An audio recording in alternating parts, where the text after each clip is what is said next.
खसीको मासु जस्तै देखिने, खसीको मासुको जस्तै टेस्ट, सेम टु सेम खसीको मासु। मान्छेले अगर पकाएको देखेन भने त खसी नै भन्छन्।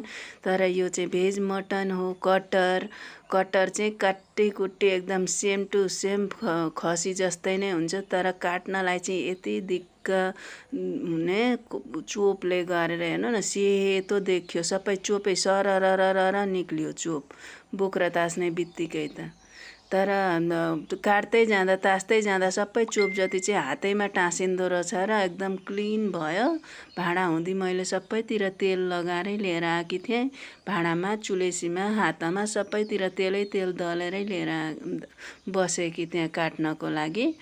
अनि टुक्रा पनि पारेँ। अब त्यो बिचको दिवलमा चाहिँ नुन पस्दैन, मसलाहरू पनि पस्दैन, राम्रो लाग्दैन, टेस्टी हुँदैन भनेर चाहिँ म निकालिदिन्छु त्यो बिचको दिवल चाहिँ। अनि ठुल्ठुलो टुक्रा पारेर मैले चाहिँ उसिन्न बसाउनको लागि सानो सानो पारो भने त धुलिन्छ नि त। त्यही भएर 4 टुक्रा मात्रै बनाएँ, आधी बनाएँ अनि त्यसको 4 टुक्रा बनाएँ। हजुरहरूलाई कसलाई मनपर्छ कटरको सब्जी? मलाई त मनपर्छ। तर यो चोपैले गरेर परेशानी लाग्छ मलाई चाहिँ। अनि काटिसकेपछि चाहिँ अब अर्को पनि राख्नु पर्यो नि भोलि पर्सिलाई भनेर। अनि अब हातमा पनि चोप लागिराखेको छ। सनक्क पारेर अब त्यो साफसुफ गरेर अनि चोप निकाल्नलाई गएँ। फर्सीको पातले चाहिँ एकैचोटि चोप निक्लिँदो रहेछ। अनि धोइधाइ पारेँ त्यो कटरलाई र त्यो पहिलेको पुरानो एउटा कुकर थियो हो त्यसैमा बसाइदिएँ।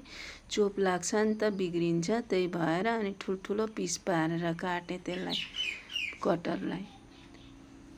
अनि त्यो भित्र त नि त्यो कटरको त कोयामा गुटीमा चाहिँ बोक्रा लागेको रहेछ के, खस्रो खस्रो।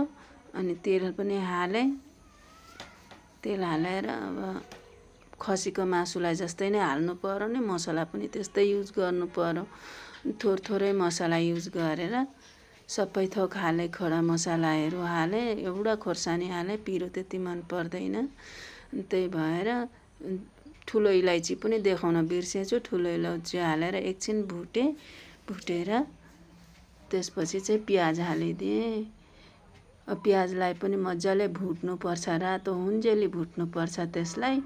जस्तो हामी खसीको मासु बनाउँदा कसरी प्याज रातो बनाउँछौँ नि हो त्यस्तै। अनि अदुवा लसुनको मसिनो टुक्रा बनाएकी थिएँ, त्यो हालेर अब कटर हालेर चाहिँ